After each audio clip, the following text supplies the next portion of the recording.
Bapak Dr. Haji Heru Setiawan SE, MM, dan rekan-rekan mahasiswa semuanya. Kami di sini akan mempresentasikan formulasi strategi SDM, hubungan strategi bisnis dan SDM, best fit dan best praktik.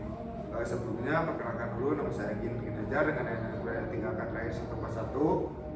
Perkenalkan, nama saya Ana Notari dengan NNP 3 terakhir 149. Perkenalkan, nama saya Rizka Amelia dengan NNP terakhir 206. Perkenalkan, nama saya Widya Putri Solayan dengan NNP akhir 198. Saya ada latar belakang, setiap perusahaan membutuhkan strategi SDM yang tepat agar strategi bisnis berjalan efektif. Strategi SDM yang kedua ada strategi SDM harus selaras dengan strategi bisnis baik untuk perusahaan besar maupun UMKM. Yang ketiga ada pendekatan utama. Di sini ada 2 poin. Yang poin pertama best fit, menyesuaikan strategi SDM dengan strategi bisnis. Yang kedua ada best praktik, menerapkan praktik terbaik yang terbukti efektif. Yang terakhir ada penting bagi UMKM memahami formulasi strategi SDM agar tetap kompetitif. Selanjutnya ada perumusan masalahnya. Di sini ada 5. Yang pertama, apa yang dimaksud dengan formulasi strategi SDM? Yang kedua, bagaimana hubungan antara strategi bisnis dan strategi SDM? Yang ketiga, ada apa perbedaan antara pendekatan best fit dan best praktik dalam strategi SDM? Yang keempat, ada bagaimana penerapan formulasi strategi SDM yang sesuai untuk UMKM? Yang terakhir ada studi kasus formulasi strategi SDM pada UMKM Kartika Sari Bandung. Selanjutnya ada tujuannya. Yang pertama ada menjelaskan pengertian dan pentingnya formulasi strategi SDM dalam organisasi. Yang kedua ada menganalisis hubungan strategi bisnis dan strategi SDM. Yang ketiga ada membandingkan perbedaan best fit dan best praktik serta memahami kelebihan dan kekurangannya.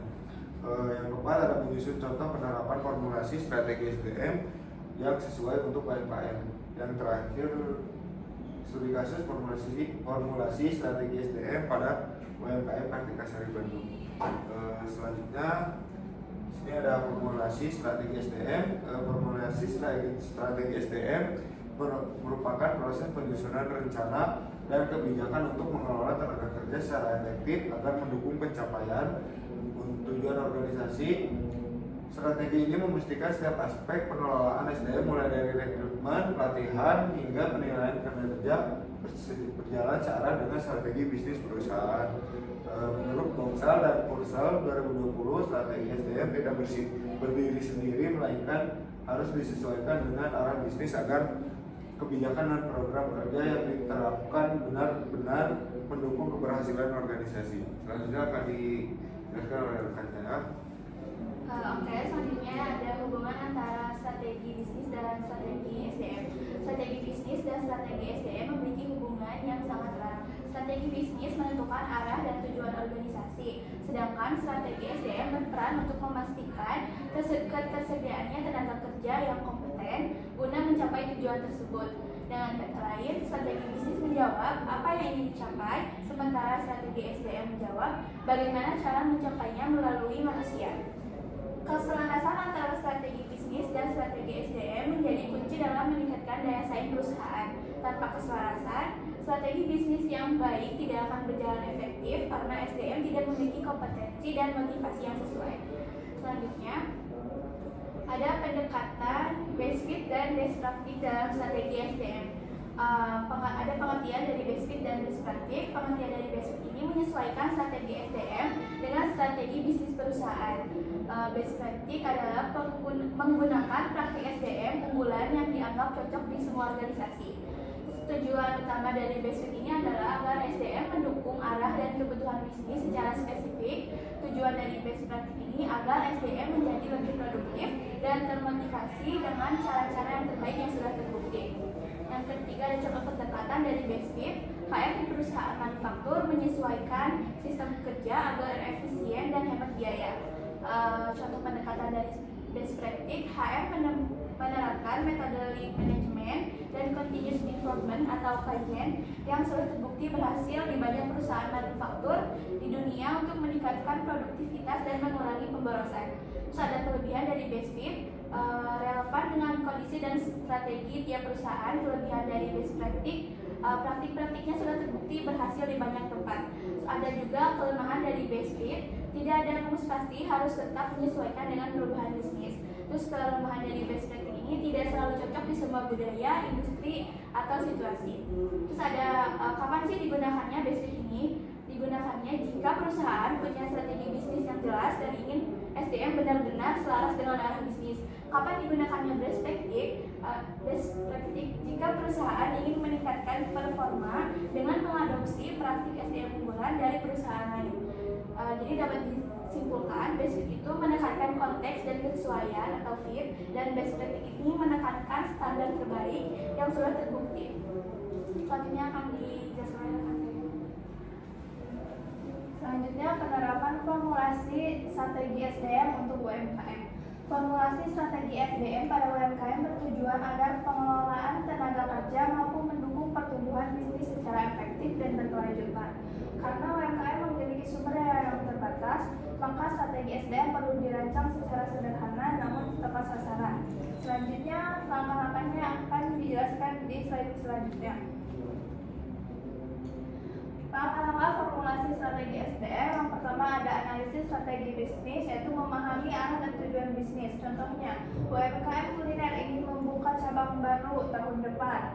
Nah, lalu yang kedua, analisis kebutuhan SDM, yaitu menentukan berapa dan jenis SDM yang dibutuhkan dalam suatu usaha tersebut. Misalnya contohnya ada tambah 2 koki, 1 kasir, dan 1 manajer operasional. Yang ketiga ada rancang strategi SDM atau best fit. Sesuaikan kebijakan SDM dengan strategi bisnis. Contohnya fokus merekrut karyawan yang cekatan, disiplin, dan bisa multitasking. Yang keempat, terapkan praktik terbaik atau best practice. Menggunakan cara-cara pengelolaan SDM yang sudah terbukti berhasil. Contohnya membuat pelatihan singkat, sistem bonus sederhana, dan komunikasi terbuka kepada karyawan. Yang terakhir ada implementasi dan evaluasi. Dijalankan dan pantau hasilnya, yaitu tinjau kinerja setiap 3 bulan dan berikan umpan balik dan penghargaan kepada setiap karyawan. Selanjutnya akan dibahas oleh rekan saya. Selanjutnya ada studi kasus dari Kartikasari Bandung yang merupakan salah satu UMKM kuliner terkenal yang sukses mempertahankan kualitas produk dan pelayanan sejak tahun 1974. Keberhasilan tersebut tidak lepas dari strategi SDM yang dirancang untuk mendukung visi bisnisnya sebagai oleh-oleh khas Bandung yang berkualitas tinggi. Perusahaan menerapkan pelatihan rutin bagi karyawan terutama di bagian produksi dan pelayanan agar terjaga konsistensi rasa serta kebersihan produk. Selain itu, sistem penghargaan sederhana seperti bonus dan pengakuan terhadap karyawan teladan digunakan untuk meningkatkan motivasi kerja. Budaya kekeluargaan dan komunikasi terbuka ini juga dijaga agar setiap karyawan merasa dihargai. Melalui kombinasi pendekatan best fit dan best practice, Kartikasari berhasil membangun tim kerja yang solid dan produktif, sekaligus mempertahankan citra positif perusahaan. Kesimpulannya, formulasi strategi sumber daya manusia merupakan proses penting dalam memastikan bahwa pengelolaan karyawan berjalan searah dengan tujuan bisnis organisasi. Strategi SDM yang baik tidak hanya membantu perusahaan mencapai efisiensi, tetapi juga menciptakan keunggulan kompetitif melalui pengembangan kompetensi dan motivasi karyawan. 2 pendekatan utama yang digunakan adalah best fit dan best practice.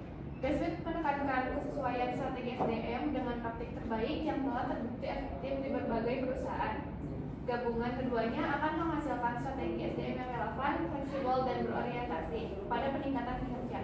Melalui studi kasus Kartikasari Bandung, dapat disimpulkan bahwa keberhasilan dalam mengelola SDM terletak pada kemampuan perusahaan untuk menyesuaikan strategi dengan kebutuhan bisnis serta menciptakan lingkungan kerja yang mendukung loyalitas dan produktivitas karyawannya. Terima kasih.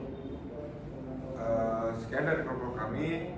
Kurang lebih bila ada kekurangan kami ucapkan wabillahi taufiq wal hidayah. Wassalamualaikum warahmatullahi wabarakatuh.